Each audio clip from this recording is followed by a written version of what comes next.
que tu peux raconter comment tu as rencontré le frère Antoine la première fois?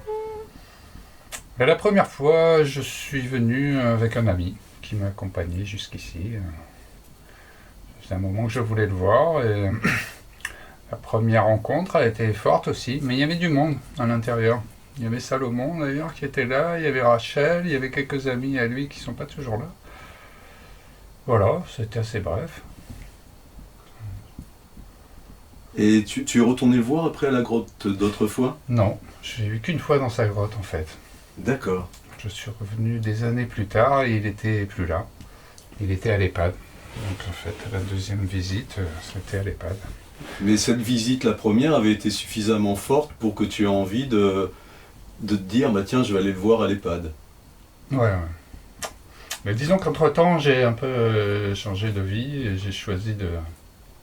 J'avais envie de vivre dans une grotte, de vivre un peu...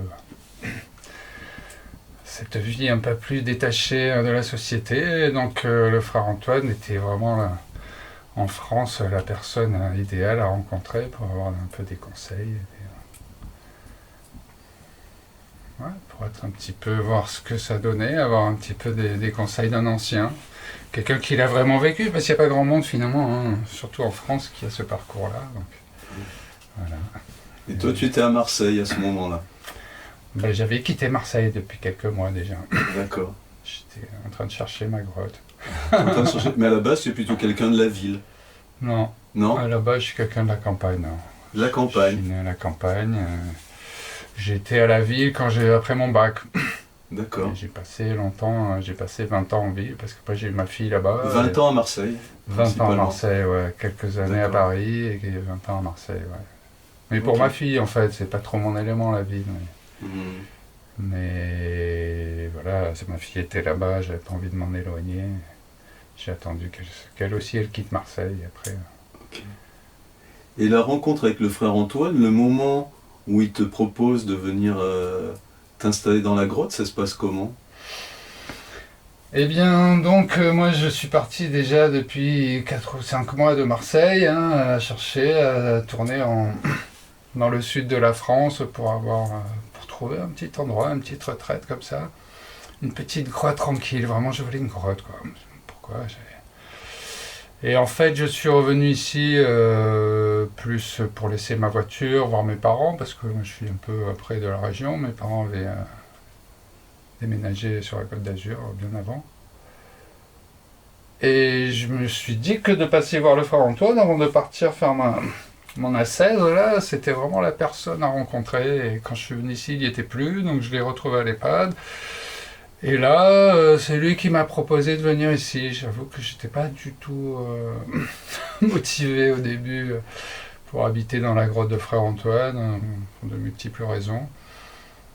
Mais que petit à petit, je suis retourné le voir plusieurs fois et il était un peu insistant. Enfin, du moins, je sentais que ça lui faisait plaisir. Finalement, je suis quand même monté jusqu'ici suite à son invitation quand même.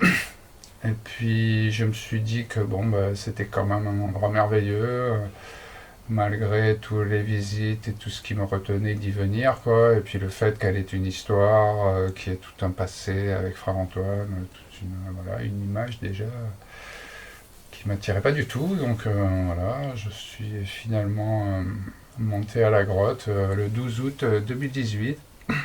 12 Je août me souviens de la 2018. date exacte parce que c'était un moment dans ma vie en fait. Et je pensais pas rester longtemps en fait. Je me suis dit je vais y aller un petit peu, voilà. Je pensais pas supporter toutes ces visites. Et puis finalement, petit à petit, disons que le frère Antoine qui était en bas m'a aussi beaucoup fait rester parce que des grottes on en trouve beaucoup, mais des frères Antoine ça court pas les rues. Et quand on est un peu sur ce chemin, c'était quelqu'un d'idéal pour moi. Voilà. C'était quoi la question au départ? Non, c'était ça. Parce que finalement, les gens ont tellement l'habitude de venir dans cette grotte, de venir rencontrer l'ermite, que le fait que ce soit toi, cette habitude a été gardée et quelque part, ça t'a aussi un peu obligé à continuer à faire ce que faisait frère Antoine. Eh oui. La Oui. mission de la grotte. À un autre niveau peut-être, disons, mais Ouais, ben après quand on est là, ouais, on est obligé de faire. Ouais, il faut accepter aussi tout ce qui s'y passe. Ça dépend pas de nous. Et il y a aussi beaucoup de contreparties vraiment merveilleuses dans cette grotte. C'est ça quoi aussi qui fait rester quoi. C'est un endroit unique en fait. Qui est déjà installé comme étant un petit sanctuaire par Frère Antoine depuis 50 ans. Donc moi je profite de ça comme ça facilement je dirais. Mais s'il n'y avait pas du tout de cette histoire auparavant, j'aurais peut-être pas du tout été accepté ici, ni, tu vois, ni eu le même accueil parmi les gens, c'est sûr même. Donc je me serais peut-être fait virer quand même mal propre au bout d'une semaine. Hein. Après, et là, c'était l'inverse. Ouais, il y a un peu quelque chose aussi, les gens qui viennent là, j'ai des fois l'impression un peu comme s'ils allaient, je sais pas, dans une chapelle ou quelque chose. Il y a quand même un côté un peu spirituel qui est là, malgré eux, j'ai l'impression un peu. Tout à fait, ouais, mais ça c'était c'est l'héritage du frère Antoine. Hein.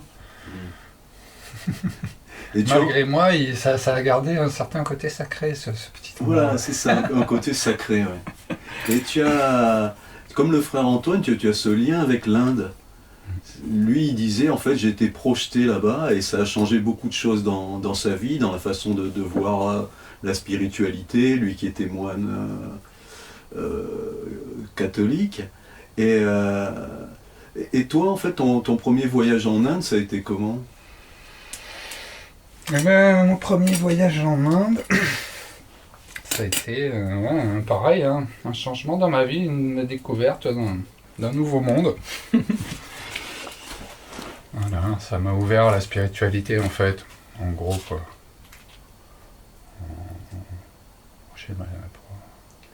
Et est-ce que tu peux raconter ce voyage où tu es passé de Laurent à Shankar Giri? Comment ça s'est passé, ce que tu m'as raconté quand tu es arrivé là-bas, que tu as dormi que tu avais réservé une chambre d'hôtel, etc. Oui. Donc là, c'est bien des années plus tard, hein, mon premier voyage en Inde. C'est quand je suis retourné en Inde après avoir été papa, disons, que ma fille était grande déjà et que j'ai repris mon chemin un peu mis entre parenthèses. Personnel. Ouais, un peu mis entre parenthèses, même si ça continue autrement, mais disons que voilà, j'ai plus trop voyagé en Inde pendant une bonne vingtaine d'années. Je suis retourné 25 ans plus tard. Avec toujours cette envie, parce que mes voyages m'avaient ouvert un peu à la spiritualité, surtout parmi les sadhus que j'ai rencontrés, et en particulier les sadhus shivaïtes que j'avais rencontrés. Donc quand je suis retourné beaucoup plus tard, un peu seul, un peu libéré, je dirais, des contraintes de la société, je voulais les revoir, je voulais retrouver ces gens-là, et puis approfondir un peu cette recherche. Et ça a été très vite, je suis arrivé à Bombay d'abord pour rejoindre la Shivaratri qui avait lieu à Bénarès, enfin, qui a lieu un peu partout, mais à Bénarès c'est quand même le grand lieu de la Shivaratri, qui tombait le jour de mes 50 ans, le jour de mon anniversaire, le 4 mars 2019. Donc pour moi c'était le signe absolu, il fallait que j'y sois, et j'y étais, et c'est là que je suis arrivé à Bénarès, avec mon petit sac, que j'ai, comme c'était fin de journée, cherché un hôtel, que j'ai trouvé, et puis voilà, une fois que j'ai eu ma chambre d'hôtel avec une superbe terrasse sur Bénarès, c'était magnifique, une belle carte postale, mais je n'étais pas venu pour ça, donc je suis vite descendu voir les sadhus qui étaient en masse le long du Gange, là. Et là, j'ai rencontré mon Guruji, c'est-à-dire... pour ceux qui savent ce que c'est un peu un maître spirituel, disons. Donc un sadhu qui vit dans la Gangotri, aux sources du Gange là-haut, et que j'ai rencontré ce jour-là en me baladant le long des Ghats, quoi. Il y a eu une rencontre assez forte, quoi. On s'est un peu reconnus presque, quoi. Et il m'a de suite adopté. Il m'a proposé de rester auprès de lui, et en fait j'ai pas attendu, je suis remonté à l'hôtel direct, j'ai pris mes bagages et le soir même je me suis calé auprès du Guruji, auprès du Duni, quoi, au milieu des Naga Baba de l'Inde. Donc là, ça a été... Donc tu es passé de l'arrivée à l'Inde, à l'hôtel, à te retrouver au bord du Gange, à dormir avec les sadhus. Voilà, directement. Direct. Directement, quoi. Donc, et puis j'étais bien, quoi. Je me sentais arrivé, quoi, quelque part. C'était assez étonnant à quel point ce milieu qui m'était quasiment inconnu, que j'avais à peine effleuré dans ma jeunesse, et tout d'un coup, là, je me retrouvais parmi eux, comme à la maison. Tu étais rentré à la maison. Et ouais, ça c'est fou, hein. C'est fou quand même. Et du coup, ça s'est bien passé, quoi. Ils m'ont accepté direct, quoi. Il n'y a pas eu de... Franchement, après, au bout de quelques jours, on m'a demandé si je voulais devenir sadhu. J'ai dit oui sans hésiter, alors que quand même, c'est un engagement assez fort, quoi. Et puis, ça s'est fait dans les jours qui ont suivi. On m'a rasé la boule, on m'a donné mon nom indien, on m'a donné mon mantra, on a fait la cérémonie nécessaire. Voilà, c'est comme si tu étais devenu moine, en fait. Un peu, oui. C'est à peu près l'équivalent. Donc couper les cheveux, changer de vêtements, changer de nom.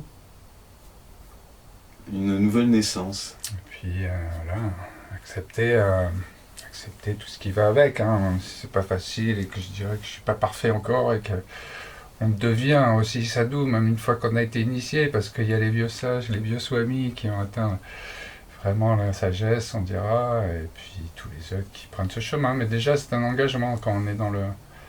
Quand on a accepté ça, ben on est aussi, on rentre comme dans une famille, une grande famille où tout le monde un peu va dans la même direction, quoi. C'est pour ça qu'on s'entend bien.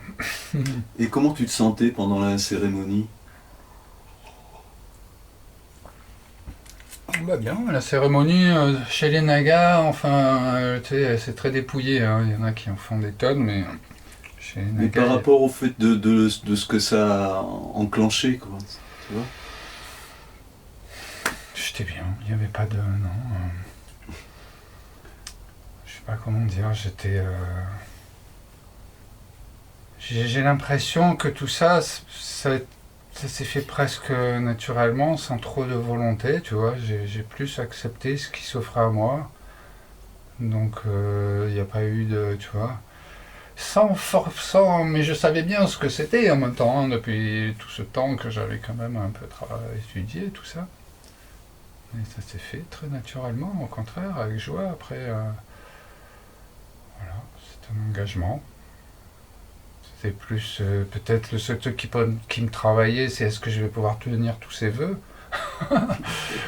Dans les vœux, il y avait quoi principalement? Dans les vœux, il y a l'abstinence, il y a le végétarisme, je sais même pas quels sont tous les vœux, parce je l'ai dit, mais en gros, c'est le célibat, abstinence, végétarisme, je sais pas quels sont tous les vœux, enfin c'est le mode de vie des sadhus, le refus des biens matériels, plus de richesse, on n'accumule rien. Mais bon, il y a beaucoup d'entendement à ça. Les sadhus qui ont des motos, des téléphones, c'est pas un problème. Disons que c'est être dans cet esprit-là, quoi. Et surtout avoir le détachement par rapport à tout ça, quoi. Et après, tu me disais donc que tu as vécu avec eux et que quand en fait ils quittaient un endroit, ils laissaient sur place tout ce qu'on leur avait donné, l'argent, etc. Comment ça se passe? Ça c'était beau, ça, quand j'ai passé, là cette fois-ci j'ai dû rester peut-être 2-3 semaines, entre 2 et 3 semaines là au bord du Gange, avec vraiment à vivre. Et pour ce qui est des biens, de toute manière on est à pied, on n'a qu'un petit sac, donc on peut rien trimballer, de toute manière on emmène le strict nécessaire, nos affaires, Mais c'est vrai que même l'argent, j'étais surpris, parce que quand on a quitté le Duni, le Guruji s'est levé comme ça d'un coup, il a dit bon on s'en va, tu vois, il n'y a pas trop de préparation, même si on parlait de partir depuis quelques jours. Moi, le temps que je ramasse mes affaires, j'ai déjà mis un quart d'heure, il s'impatientait, il me dit mais qu'est-ce que tu fais, allez, on s'en va. Et il a tout laissé, tout l'argent qu'on avait mis des semaines à récolter par les dons, suite aux bénédictions, il y a toujours des dons qui se font. Donc il y avait un tas de pièces là qui étaient là. Il y avait un peu tous les petits ustensiles qu'on avait. Non, on s'en va, on laisse tout, on se retourne pas. On va pas emporter tout ça. De toute manière, les autres sadhus qui sont là ramassent, profitent de ça, ou les pauvres qui vont, qui vont passer. Moi, à un moment donné, je voulais amener la petite image, la murti de Ganga, Shiva Ganga, qui était devant notre Duni. Quand j'ai fait le geste pour la ramasser, il m'a regardé méchamment, mon gros dit, mais genre, mais qu'est-ce que tu prends, quoi? Non, on part libre, sans rien. Et c'est bien comme ça, parce qu'après, de toute manière, on s'encombre vite et on est obligé de se débarrasser du surplus. Non, le matériel, c'est pas leur truc, quoi. Et on ne fait que ça, du coup, sans trop donner des choses, mais du coup, on manque de rien. Mais on essaie d'en transporter le minimum. Ouais. Et après, quand tu es revenu ici, ça a fait quoi comme contraste quand tu es revenu après ce voyage-là? Ben après ce voyage-là, ça a été encore parce que j'étais déjà à la grotte en fait. Donc c'est vrai qu'au retour, je me suis posé la question, est-ce que je gardais l'habit du sadhu ou pas? Finalement, j'avais pas envie de me faire remarquer ici, d'afficher une quelconque différence ou religion, parce que c'est quand même affilié à l'hindouisme, même si c'est très libre. Ici à la grotte, je préfère que ça reste ouvert à tous et qu'on ne me classe pas. Puis même dans la ville, en Inde ça passe bien, ça, on sait ce que ça veut dire, quelqu'un qui est tout en orange avec un turban, une barbe et des dreads. Mais en France c'est moins, c'est moins connu, donc je préfère passer dans la mesure du possible incognito. Ouais, et puis aussi, ça ouvre finalement par rapport aux gens qui viennent à toi, où c'est neutre. C'est juste un humain en face. Ouais, presque neutre. Presque. Et donc après, tu as eu un voyage suivant où tu es encore plus rentré dans ce monde des sadhus.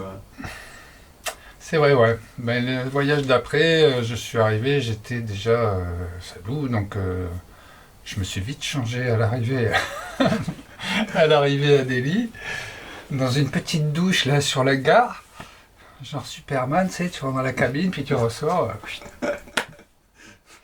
Et c'est vrai que là, ça change aussi le voyage en Inde parce que du coup, on est perçu autrement, on a d'autres facilités, quoi. J'ai pu prendre le train sans payer jusqu'à Rishikesh, jusqu'à Haridwar.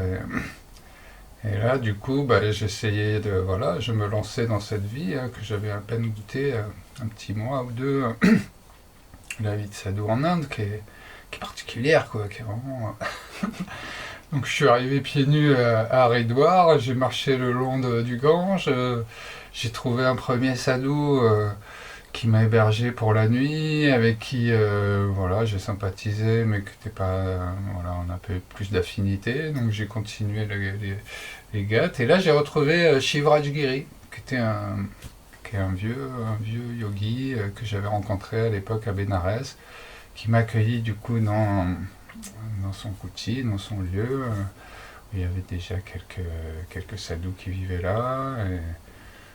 Et là, j'ai commencé vraiment, là, une vie un peu de sadhu, avec le bain le matin, le bain le soir, on a le Gange à côté, on mange quand on mange. Et puis cet endroit au bord de Haridwar, c'est merveilleux parce que c'est le trajet du pèlerinage du Gange, des sources du Gange. Donc il y a des sadhus qui passent tous les jours, qui viennent de toute l'Inde. Donc on n'est qu'entre sadhus, mais il y a quand même une variété de rencontres de gens. Et puis voilà, cette vie autour du Duni, avec tout ce que ça implique, toutes les particularités. Est-ce que là, tu t'inscris aussi dans quelque chose qui existe depuis la nuit des temps? Voilà. C'est très puissant, ça aussi, de se dire que tu es une continuité de quelque chose qui existe depuis tellement longtemps. Je pense que c'est ça qui fait que j'étais pas non plus complètement... je me sentais bien, quoi. Il y a quelque chose qu'on connaît, en fait, qu'on connaît tous dans ça, quoi, dans cette vie spirituelle, dans cette vie, disons, je sais pas, sans rien, quoi. c'est quelque chose en fait même à la grotte, je vois qu'il y a beaucoup de gens qui viennent et qui ils ont ça au fond d'eux, tu vois, cette envie ou Un appel, voilà, quelque un chose. appel, quelque chose qui moi je vivrais bien là, je vivrais bien comme ça. Des tas de gens qui n'ont pas du tout cette vie, mais on voit qu'au fond d'eux, ça quand même, ça résonne aussi, quoi. Donc c'est quelque chose de vraiment universel, hein. C'est la liberté, quoi, hein. C'est la libération même. On dira une fois que c'est accompli, quoi, qu'on ne revient plus de tout ça, quoi.